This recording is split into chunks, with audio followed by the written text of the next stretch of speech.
우리가 지금 금주에는 이 선진들의 믿음을 본받았다라는 주제로 우리 선진들의 신앙을 봤죠.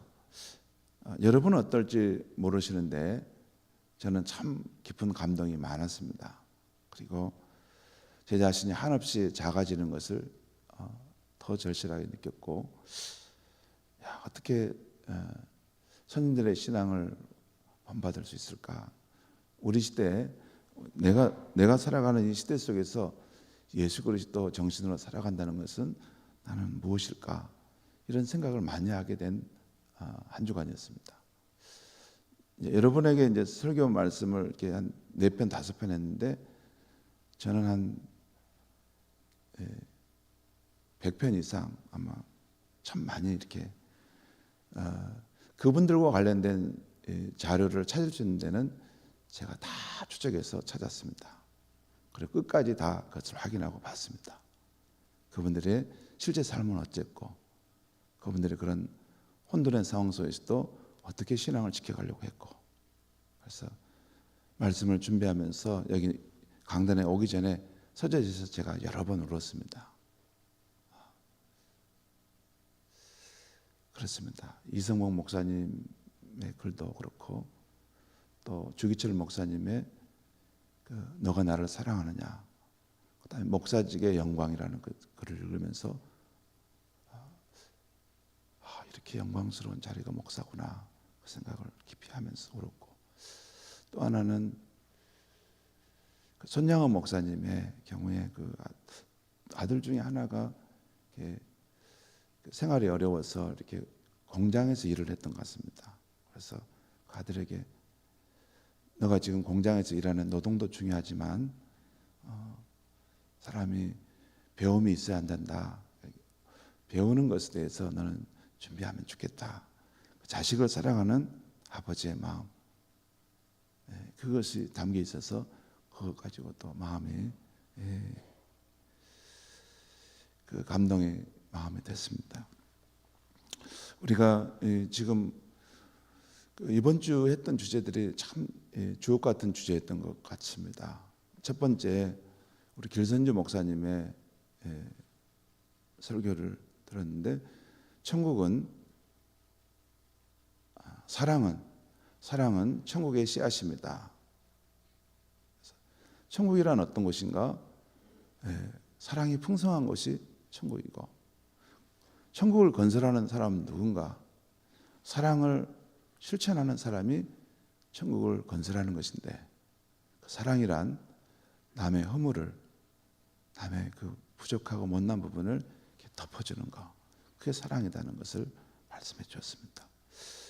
두 번째, 이성국 목사님의 경우는 주님의 재림과 재림을 준비하는 삶에 대한 이야기인데, 거기 보면 주님은 반드시 오신다는 것, 아기를 난다 해서 결국 나고 마는 것처럼 아이를 산모가 낳지 않습니까? 오신다 하더니 결국 온다는 것입니다. 그럼 우리 예수님이 오실 때 재림을 어떻게 준비할까?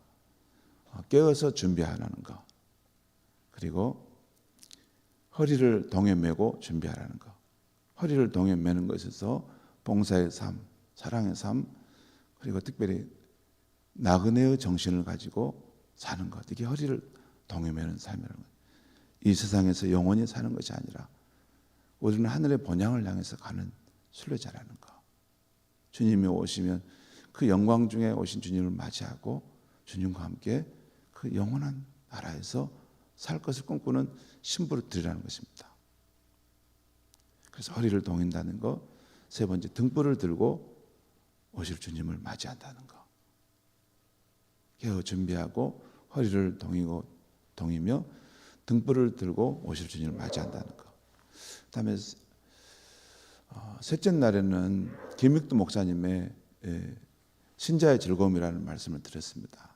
참 주옥 같은 말씀이었는데,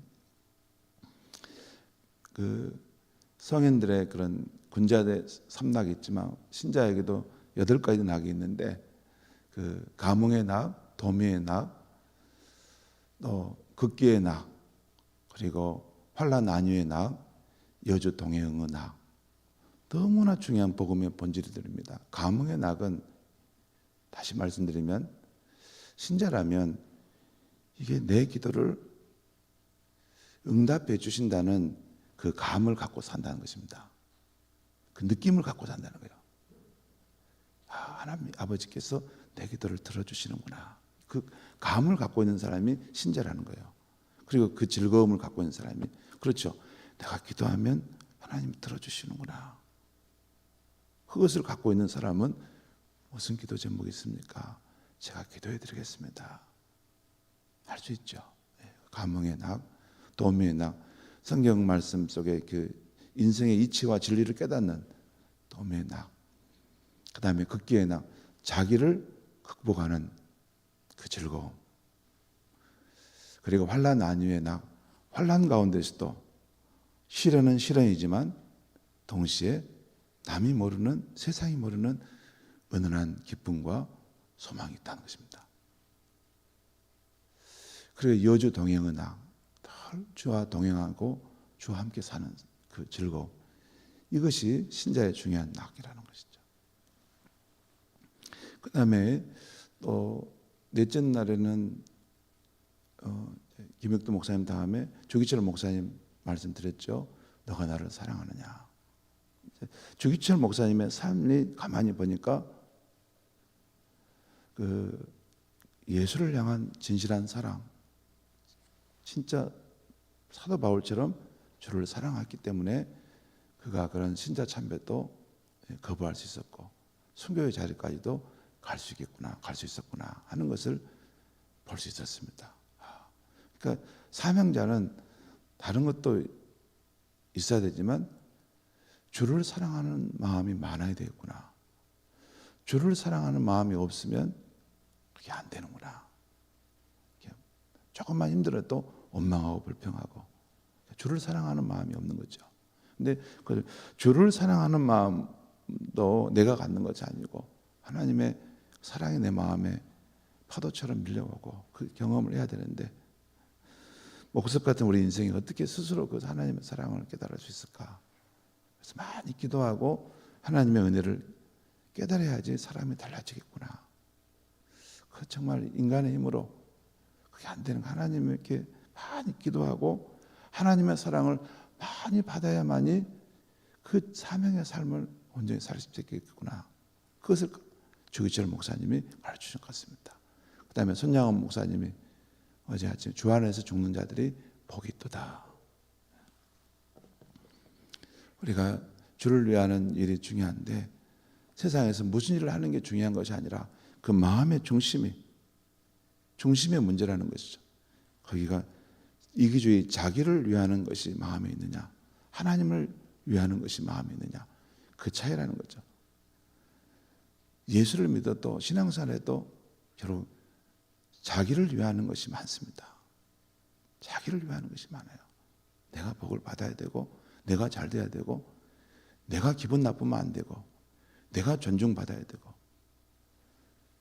자기가 중요한데 그게 아니고 예수를 위해서 자기를, 그렇게 그런 요즘 유기성 목사님이 항상 나는 죽고 예수로 살고, 제가 보니까 손양원 목사님의 삶 속에서 이미 그게 다 이루어진 겁니다. 그 가장 영적인 삶의 최고조에 도달했던 것이 우리 선조들이었구나. 우리는 이제 그 우물가 곁에서 그 몇 가지 거쳐가지고 그걸 풀어서 사람들한테 설명하는데 그 대단한 것처럼 생각하구나.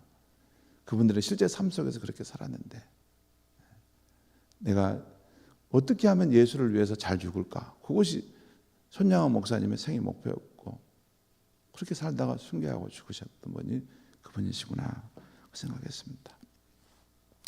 그리고 오늘 아침에 이제 말씀은 누구를 할까 하다가 한경진 목사님을 하게 되었습니다. 한경진 목사님은 우리 시대의 성자라고 말씀하신 분이시죠. 그렇지만 한경진 목사님에게도 오점이 있고 잘못한 것들도 있습니다. 그분 스스로가 몇 가지 이렇게 잘못한 것들을 말씀하신 것들이 있던데, 요한복음 21장에 보면요, 그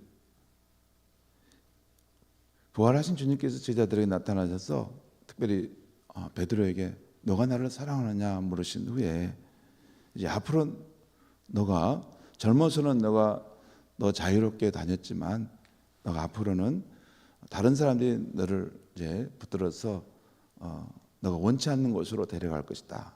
그 십자가의 죽음에 대한 것을 예언해 줍니다. 예수님께서. 그러면서 베드로가 물어요. 그러면 이 요한은 어떻게 됩니까? 그럴 때 내가 올 때까지 그를 남겨둘지라도 내게 무슨 상관이냐 예수님 말씀. 그러니까 요한은 더 오래 살게 될 거라는 예언의 말씀이에요.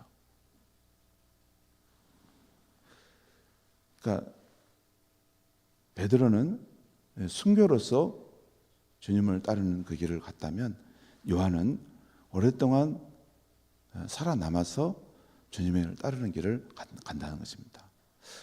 그렇게 생각하면 우리 앞에 간 그런 주기철 목사님 또 우리 손양원 목사님은 또 그와 함께 일제시대 때 순교로서 예수 사랑의 삶을 살았던 분이 계시다면 한경리 목사님은 오래 살아남으시되 순교자의 정신을 가지고 자기 그 신앙의 길을 살다 가신 분 아닌가 그 생각이 들었습니다. 그러니까 순교적 죽음도 중요하지만 살아남았더라도 순교적 정신을 가지고 주를 따라가는 삶, 그것도 예수의 제자의 삶이죠. 그러니까 각자 부름받은 자리가 다릅니다.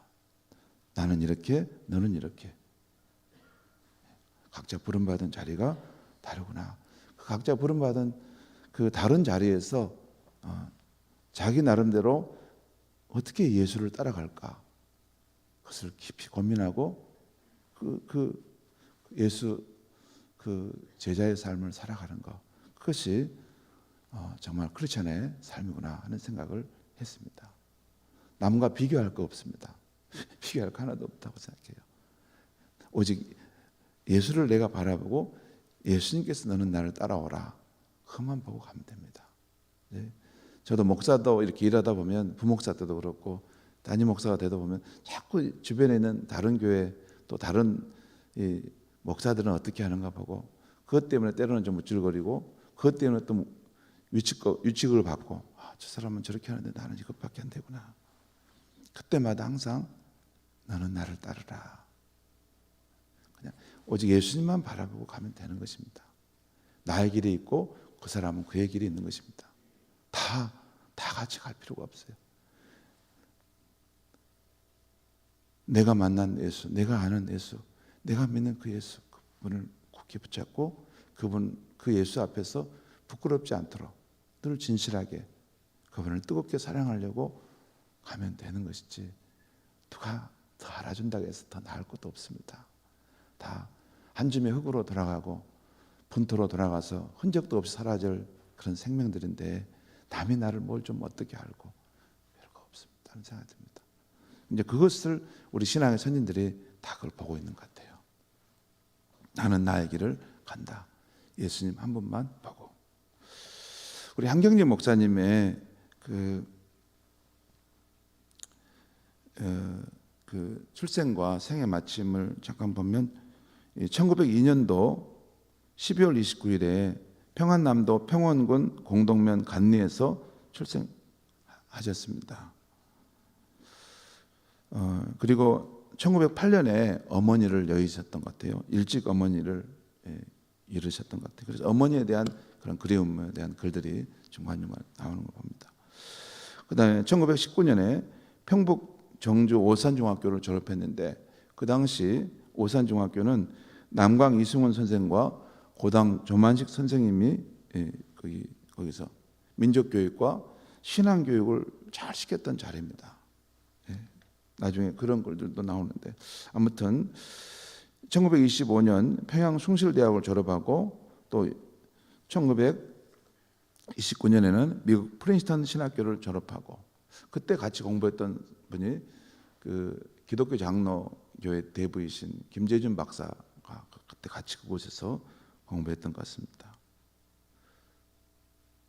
그리고 돌아오셔서 교목 생활도 하시고 1933년에 신의주 제2교회 목사로서 10년 동안 심무하시고 또 심무하시면서 고아원도 이렇게 세우시고 그랬습니다. 그 다음에 1945년 서울 베다니 교회를 창립해서 27년 동안 심했는데 이 베다니 교회가 지금 서울 영락교회 전신입니다. 그러니까 서울 영락교회 원래 이름은 서울 베다니 교회였습니다. 그게 나중에 영락교회로 바뀌게 된 것이죠. 그 다음에 대광 중고등학교를 설립하시고 그 다음에 현재 우리 월드비전 그 전에는 세계 선명이라는 그 단체를 밥 피어스 목사님과 함께 세우셨습니다. 그러니까 월드비전 그 일은 상경리 목사님의 그 처음에 그 일을 정신을 따라하는 거죠. 근데 그때 6.25 동란 이 전쟁 이후에 고아들 가난한 그런 고아들을 어떻게 돌볼 것인가 하는 그런 정신으로 이렇게 해서 월드비전이 세워졌죠. 그 다음에 1955년 제40회 총회장이 되셨고 또 1973년에 영락교회 원로 목사로 초대되시고 그 다음에 1984년 유산 남기지 않기 운동 이런 운동도 하시고 1992년 템플턴상을 받았는데 그때 90세였습니다. 90세에 그 상을 받았는데 이 상은 세계적으로 종교 발전에 크게 기여한 사람에게 주어진 것으로 종교계의 노벨상이라고 불리는 그런 상인데 받으셨습니다. 그 다음에 2000년 4월 19일 날 오후 1시 15분에 98세의 일기로 소천하게 되셨습니다. 한번 우리 한경희 목사님 사진 한번 보겠습니다. 예, 한경희 목사님 사진 또 한번 보여주시죠. 예, 아이를 손잡고 있는데 한경희 목사님이 어린 아이를 참 많이 사랑하셨더라고요. 보니까 늘 아이들을 가까이 두시고 사랑을 하셨고 아이들이 잘 자라고 신앙교육 잘 받는 것이 너무 중요하다고 늘 강조하셨던 목사님이 한경직 목사님이셨습니다. 예, 한경직 목사님의 호가 있습니다. 호가 추양입니다. 추양은 가을 추자에다가 햇볕이 비치다 할 때 볕 양자입니다. 그러니까 가을에 비치는 햇빛이라는 거죠. 근데 왜 추양이라는 호를 갖게 됐는가 하는 그 이야기가 있는데 한경희 목사님 직접 하신 말씀인데 자신의 중학교 시절인데 담임 목사님 어느 날 그 소년 한경재에게 이런 말을 했다는 것입니다. 경지가 너가 있으면 주위가 따뜻해지는구나. 어린아이가 이토록 많은 사람에게 따스함을 전하다니 그래 넌 마치 서늘함이 느껴지는 가을녘 그 가운데 따스하게 비치는 가을 햇빛 같은 아이다. 가을이 되면 좀 쓸쓸하고 춥잖아요. 그때 따뜻한 이 가을 햇살 비치면 참 좋잖아요. 너는 그런 가을 햇살 같은 아이구나. 그래서 가을초 햇볕 양자를 써서 추양이라는 호를 지어주었답니다.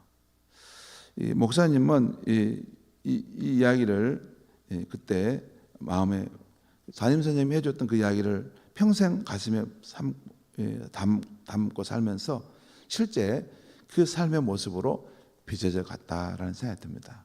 목사님 보면 늘 그 주변을 따뜻하게 하는 그런 면이 있어요. 목사님마다 다 개성이 있지만 그런 면이 또 있습니다. 예, 저도 조금은 그런 면을 좀 닮아야 되겠다 생각합니다. 그 부분도. 그 다음에 목사님이 그 나는 죄인입니다라고 고백한 겁니다. 1992년 4월 29일 독일 베를린의 템플턴상 수상한 이후에 그 영락교회 주최로 열린 축하 연회에서 이런 고백을 했습니다. 먼저 나는 죄인임을 고백합니다. 나는 신사참배를 했습니다. 이런 죄인을 하나님이 사랑하고 축복해 주어 한국교회를 위해 일하도록 이 상을 주셨습니다. 그러니까 템플턴 상을 받은 가장 종교적으로 훌륭한 삶을 살았다는 그 상을 받는 자리에서 축하하는 자리에서 한평생 지내온 그 영혼의 깊은 그 짐을 말씀하셨는데, 많은 동료 목사들과 신자들이 일제에 맞서 투옥되고 순교할 때 자신은 그들과 함께 고통의 자리에 있지 못하고 일본 신사에 머리를 숙였기 때문에 나는 죄인입니다. 90세가 되는 그 나이도 나는 죄인입니다 라는 고백을 가지고 살았다는 것입니다. 일제의 신사참배로 인한 죄의식을 평생 떨쳐버리지 못하다가 그 영광스러운 자리에서 가장 수치스러운 자신의 고백을 한 분이 한 목사님이십니다. 그 신앙이란 죄를 짓지 않는 것이 아니라 죄에 빠지지 않으려고 예를 쓰다가, 그리고 불현듯 범하게 되는 그 죄를 뼈아프게 뉘우치고 정직히 고백하는 회개, 그게 진짜 신앙이라는 것이죠. 죄를 안 짓는 것이 아니라 죄를 지을 수밖에 없어서 넘어졌을 때, 그렇게 안 지으려고 노력하다 넘어졌을 때 그 죄에 대해서 뼈아프게 뉘우치고 정직히 고백하는 것, 그게 진짜 회개라는 것을 가르쳐 주셨습니다. 그리고 또 하나는 목사님들 예수 잘 믿으세요 라는 말씀입니다. 이 부분 그 교회 중진들, 한국교회 유명한 목사님들이 남한 선생에 계시는 우리 한경림 목사님 찾아갈 때 이제 이렇게 교회 한국교회 큰 인물들이 중진들이 모였는데 목사님 좋은 말씀 한 말씀 해주시죠. 그때 딱 한 말씀 했답니다. 잠깐 생각하시면서, 목사님들 예수 잘 믿으세요. 저는 이 말씀의 의미가 제 마음에 많이 울리면 됩니다. 맞습니다. 모든 것은 목사들 책임입니다. 진짜 목사들 책임입니다. 왜? 성도들이 보고 따르는 사람은 목사인데 목사가 하는 대로 한국교회는 되는 것이죠. 목사가 예수를 잘 믿으면, 장로가 예수를 잘 믿으면 그 교회 안에 훌륭한 성도들이 많이 일어납니다. 그 말씀 저는 100번, 1000번, 10,000번 맞다고 생각합니다.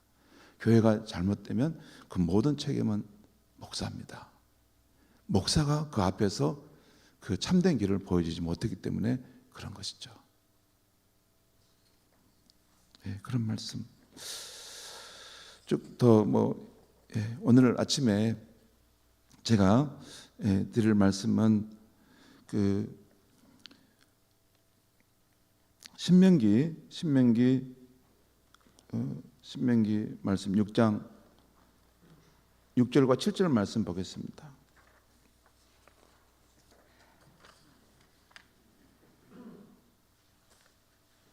신명기 6장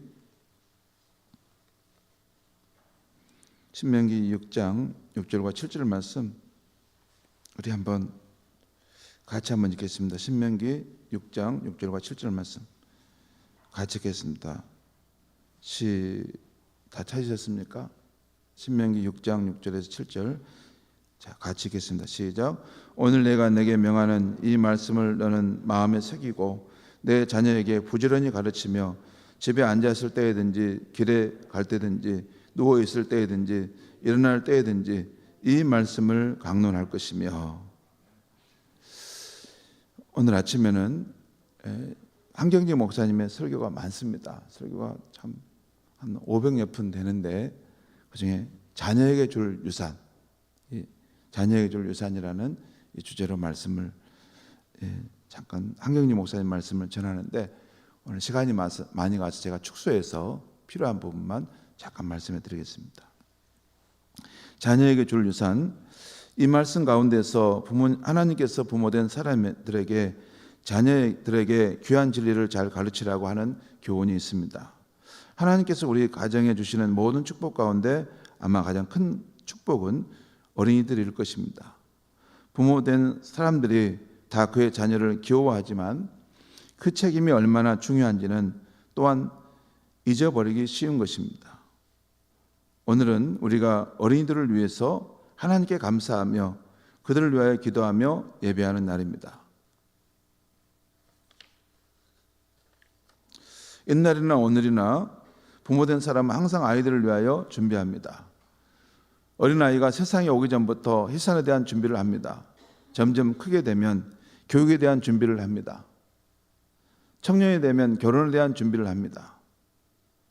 그러다가 부모가 세상을 떠나게 될 때는 자녀들에게 할 수 있는 대로 유산을 남기기를 힘쓰는 것이 부모된 이의 인지상정일 것입니다. 그렇죠? 그러니까 부모는 자녀가 잘 되기를 바라서 태어나기 전에도 그 아이의 옷도 준비하고, 또 학교 갈 때면 교육을 준비하고, 또 결혼할 때면 좋은 사람을 만나도록 준비하고, 또 세상을 떠나게 될 때는 할 수 있으면 유산을 많이 남겨줬으면 좋겠다. 그것이 부모의 마음이라는 것입니다. 할 수 있으면 좋은 집도 남겨주기를 원합니다. 옛사람들은 좋은 토지를 남겨주기를 원했습니다. 아마 지금 사람은 할 수만 있으면 회사의 주식이나 돈을 자녀에게 유산으로 남겨주기를 원할 것입니다. 그런데 물질의 유산을 받은 자녀가 그것을 그대로 지킬 것인지는 시일이 지나 보아야 압니다. 또 돈을 주었는데 그 돈이 자녀들에게 꼭 축복이 되겠는지도 결국은 지나 보아야 분명히 아는 것입니다. 그러나 꼭 축복이 되고 늘 지닐 수 있는 축복, 유산, 돈이 없는 사람이라 하더라도 누구든지 자녀에게 줄 수 있는 그런 유산은 무엇이겠습니까? 오늘 잠깐 생각해 보기로 하겠습니다. 여기서 목사님이 세 가지를 말씀하세요. 누구든지 좋은 부모이면 그 자녀에게 어렸을 때 그 좋은 기억, 사랑받음에 대한 기억을 남기는 것이 중요하다는 것입니다. 그 다음에 두 번째는 누구든지 좋은 부모라면 그 자녀에게 좋은 습관을 만들어줘서 습관의 유산을 남겨주는 것이 중요하다는 것입니다. 그리고 세 번째는 높은 이상, 고귀한 생애 목표를 어린 자녀에게 분명히 보여줄 수 있으면 그것이 아주 귀한 유산이라는 것입니다. 세 가지가 있습니다. 자녀들에게 부모와 함께 있을 때 좋은 기억의 유산, 그러니까 부모로부터 사랑을 많이 받았다는 것, 부모와 함께 있을 때 천국을 경험했다는 것, 이런 기억의 유산을 남겨주는 것이 중요하다는 거예요. 두 번째는 좋은 습관을 이렇게 길러줘서 자기 삶을 살아갈 수 있도록 하는 것이고, 세 번째는 고귀한 생애 목표를 그 자녀에게 남겨주는 것이라는 것입니다. 좋은 기억의 유산입니다. 어떤 분이 말하기를 이 기억이라고 하는 말은 가장 달고도 또 가장 쓴 말이라고 합니다. 달기도 하지만 쓰기도 한다는 거죠. 그것이 무슨 말인가 하니, 우리가 지나간 것을 회상해 보면 어떤 기억은 매우 답니다. 달콤합니다. 그러나 어떤 기억은 매우 씁니다. 여러분 그렇지 않습니까? 어떤 기억은 매우 기쁩니다. 그러나 어떤 기억은 매우 슬픕니다. 여러분 어렸을 적에 가정에서 자라던 기억 중 어떤 기억이 내 머리에 남아있는가 지금 각각 생각해 보십시오. 아마 사람마다 다를 것입니다. 단 기억, 달콤한 기억이 많은 이도 있을 것입니다. 그러나 쓸쓸한 쓴 기억이 있기도 할 것입니다. 어렸을 때의 기억을 생각하면 어떻게 기쁜 기억이 많은지 모릅니다. 이건 한경리 목사님의 자신의 경험입니다. 또 이런 생각을 하면서 밤새 더듬어 보아도 제 기억 가운데 우리 부모님들이 서로 싸우는 것을 본 기억이 안 납니다. 저는 그것을 감사하게 생각합니다. 또 부모님께 매를 맞아본 기억도 없습니다. 책망받은 기억은 한 번 특별히 생각나는데 언제인가 하니 우리 어머님이 병중에 계실 때에 약을 달아서 잘 짜 놓았는데 뛰어다니다 그만 그것을 엎질렀어요. 그 일 때문에 단단히 책망을 받은 것이 지금도 기억납니다. 물론 슬픈 기억이 하나 있는데 이것은 10살 때에 어머님이 세상을 떠난 일입니다. 그 기억이 늘 슬픈 기억으로 남아 있습니다. 하여간 제가 이 설교를 준비하면서 제 어렸을 적의 기억을 가만히 회상해 보니 하나님의 은혜가 참 감사했습니다. 어렸을 때 아픈 어머니 그 약을 다리는데 그걸 잘못해가지고 그걸 쏟아버린 거, 그것으로 이렇게 아버지 끄중 들었던 거, 그리고 그 어머니가 일찍 10살 때 생을 맞 자기 곁을 떠나게 돼서 그 슬펐던 그 일을 이야기하신 것입니다. 그래도 전반적으로 하나님 은혜에 감사하다는 것이죠. 그런데 며칠 전에 신문을 보니 소매치기 하다가 자수한 분이 자기의 과거 시기를 신문에 발표했습니다. 그것을 잠깐 읽어보니 이분은 본래 진주의 어느 부잣집 첩의 아들로 태어났는데 기억하기로 3살 적에 자기 아버지와 엄마 사이에 싸움이 났습니다. 싸움의 원인인즉 자기를 놓고 내 아들이니 아니니 하면서 싸웠다는 것입니다. 그러다가 아버지가 내 아들이 아니라고 하면서 자기 어머니에게 엎혀서 둘을 내쫓았습니다. 그것을 보니 아마도 그의 어머니 행실이 좀 부족했던 모양입니다. 그 어머니는 그가 5살 때 화병으로 세상을 떠났습니다. 그러니 아버지는 자기 아들이 아니라고 내쫓고 어머니는 홧김에 세상을 떠난 5살 난 고아가, 이런 기억밖에 없는 고아가 어떻게 옳은 길을 가기를 기대할 수 있겠습니까? 여러분, 특히 귀한 기독교 과정에서 자라난 청년들은 얼마나 하나님의 은혜가 감사한지 이 시간에 기억할 수 있기를 바랍니다. 이 말씀은 훌륭한 신앙을 가진 부모님 밑에서 사랑받고 자란 우리 청년들은, 자녀들은 부모님께 감사, 그거 하나님의 은혜라는 거예요. 다 그렇게 되는 것이 아니라는 거죠.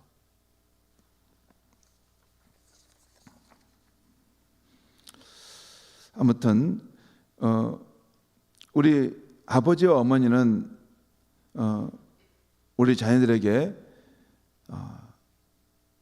내 유년 시절은 참 행복했어, 우리 부모님은 나를 참 많이 사랑해 주었어 하는 기억이 남도록 해야 하겠습니다. 이런 유산을 주면 이 유산이 이 자녀들과 일생을 같이 해서 이 자녀들이 축복을 받습니다. 두 번째는 좋은 습관, 그래 좋은 인격의 유산입니다. 우리는 어렸을 때부터 아이들에게 인사하는 것도 가르쳐 줘야 합니다. 고맙습니다, 미안합니다 하는 말도 자주 쓰도록 가르치고 예의를 가르쳐 줘야 합니다.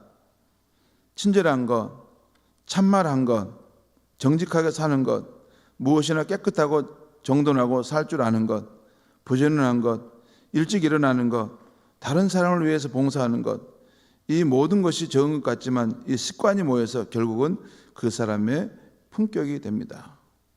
우리 신앙생활에 있어서도 어렸을 적 식기도 하는 것, 아침 저녁으로 기도하는 것, 주일이 되면 꼭 예배당에 가는 것, 이것이 습관이 되고 이것이 품격이 되어야 그 사람의 신앙이 건전한 터전 위에 서 있는 것입니다. 또 교회에 나와서는 엄숙히 예배 보는 습관을 양성해 줘야 하겠습니다. 왜냐하면 예배당은 놀이터에 간 것처럼 생각하게 될 수 있기 때문입니다. 제가 늘 하는 말이 아이들을 데리고 와서 기도실에 앉기는 하지만 아이들에게 먹을 것 사다 주지 말라 했습니다. 자꾸 사다 주면 아이들이 놀이터에 왔는지 예배당에 왔는지 분간을 하지 못하기 때문입니다. 예배당에 오면 엄숙한 분위기를 느낄 수 있도록 해주는 것도 필요합니다. 우리가 어떤 때에는 어른들과 아이들이 같이 예배 보는 것이 필요합니다. 아무것도 모르지만 성찬을 베푸는 것, 세례를 베푸는 것을 어른이 때 보는 것도 아주 중요합니다. 깨닫지는 못하지만 그 엄숙한 기분을 어렸을 적에 배울 수 있습니다. 이런 습관을 잘 기르게 해주는 것입니다. 또 나라 사랑에 대한 것도 말씀한 걸 봤습니다. 그런 습관도, 그러니까 국경일이라든가 중요한 날이 될 때는 이 소중히 간직해둔 국기를 걸어서 애국심을 갖도록 해주는 습관을 가진 것도 필요하다는 것, 그런 것들입니다. 그 다음에 고귀한 목표 유산입니다. 고귀한 생애 목표, 내가 이 다음에 가서 어떠한 사람이 되어야 하나 하는 생각이 어린이지만 있어야 하겠습니다.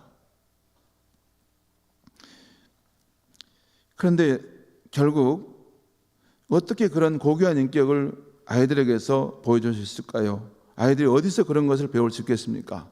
결국은 부모가 고귀한 품격의 모습을 자녀에게 보여주지 아니하면 어린이가 그런 모습을 볼 수가 없습니다. 가만히 생각해 보세요. 내가 혹 아버지로서 혹은 어머니로서 우리 어린아이들에게 가장 엄숙하고 고귀한 어떤 모습을 내 가정생활에서 보여줍니까? 여러분이 엄숙히 기도하는 모습을 아이들이 본 적이 있습니까? 여러분의 경건한 생활의 모습을 아이들에게 보여줍니까? 청년들과 얘기해 보면 이런 말을 합니다.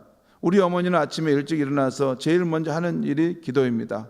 내가 이만큼 신앙생활을 유지한 것은 내 어머니의 기도 때문이라고 합니다. 그 어머니는 그 고귀한 기도의 모습을 자기 아들에게 보여준 것입니다.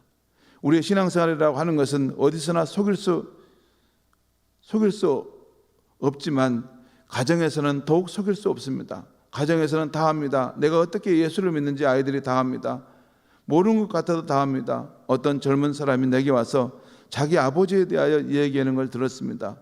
우리 아버지는 예수를 믿기는 하나 돈을 너무나 좋아해요 하는 이야기입니다. 어떻게 믿는지 자녀들이 다 합니다. 부모들이 가정에서 하는 것이 마치 활동사진의 필름에 박힌 것처럼 어린이의 마음에 다 박힙니다. 그 다음에 그 사진이 이 아이의 일생에 영향을 미쳐야 합니다. 자녀들의 고귀한 모습을 보여주려고 하면 결국 내 자신이 참된 신앙생활을 하고 온전히 헌신해서 자녀들에게 우리 아버지는 참 경건한 분, 우리 어머니는 참 진실한 분이다라는 인상을 받게 해야 하는 것입니다. 여러분 아시는 대로 우리 주보를 보면 매주일 두서너 번씩 세상을 떠납니다. 장례식에 가서 주례를 할 때마다 문득 내 마음에 생각나는 것이 하나 있습니다. 그것이 무엇인가 하니 이분이 세상을 떠나시면서 자녀들에게 주는 유산은 무엇일까 하는 것입니다. 우리가 이제 세상을 떠나게 될 때 자녀에게 줄 유산이 무엇입니까? 물론 돈도 있으면 좋지요. 그러나 실상은 돈이 문제가 아닙니다. 우리가 우리 자녀에게 좋은 기억의 유산을 줄 수 있으면, 또 좋은 습관을 양성해 줄 수 있으면, 고귀한 생애 목표를 유산으로 준다면 우리가 자녀들에게 이보다 더 큰 유산을 줄 수는 없을 것입니다. 무엇을 물려줄 것인가? 여러분 이 말씀을 제가 깊이 생각하고 묵상하면서 자녀에게 신앙의 유산을 물려주려고 그것이 중요한 것이 아니구나. 내 신앙을, 부모가 자기 신앙을 반드시 세워야 되는구나. 내 신앙이 없는데 무엇을 물려줄까? 그러니까 내가 반듯하게 그 신앙을 세우고 내가 경건한 삶을 살고 내가 부모로서 훌륭한 크리스찬이 되고 그렇게 살면 자연히 우리 자녀들이 그걸 보면서 배우겠구나 하는 생각을 했습니다. 오늘 한경지 목사님 말씀입니다. 기도하겠습니다. 하나님 아버지, 사순절 특별 새벽 기도회 이제 오늘로 마칩니다. 그동안 그리스도를 닮아가는 신앙, 또 선진들의 신앙을 본받아라는 이 귀한 신앙으로 우리를 일깨워 주시고 우리에게 인도해 주셔서 감사합니다. 하나님, 우리 앞서간 그 귀한 신앙의 선진들의 그런 주옥 같은 그런 믿음과 삶, 그들이 한국교회 앞에 쏟아내었던 그 생명의 말씀들을 우리 마음에 간직하고 우리의 남은 생애를 우리도 살아가는데 훌륭한 신앙의 선진들처럼 우리가 다 될지 못할지라도 그 100분의 1이라도 1000분의 1이라도 우리가 조금씩 닮아갈 수 있게 하시고 우리를 본 우리 자녀들이 우리를 통해서 훌륭한 신앙의 유산을 물려받고 그들도 예수 그리스도 안에서 축복된 인생을 살 수 있게 하여 주시옵소서. 예수님의 이름으로 기도하옵나이다. 아멘.